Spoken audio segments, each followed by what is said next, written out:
Je pa res, da smo v tem trenutku sigurno kvalitetnejša ekipa od Brezja.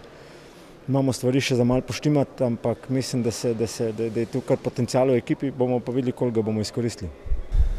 Poskušali smo na koncu jasno tudi z vratarjem, ampak se pravim, domačini so toliko izkušeni, da niti to ni dobro kako zmedlo in zasluženo so zmagali. 3 točke, pomembne 3 točke, ker nam prinašajo več kot le končnico.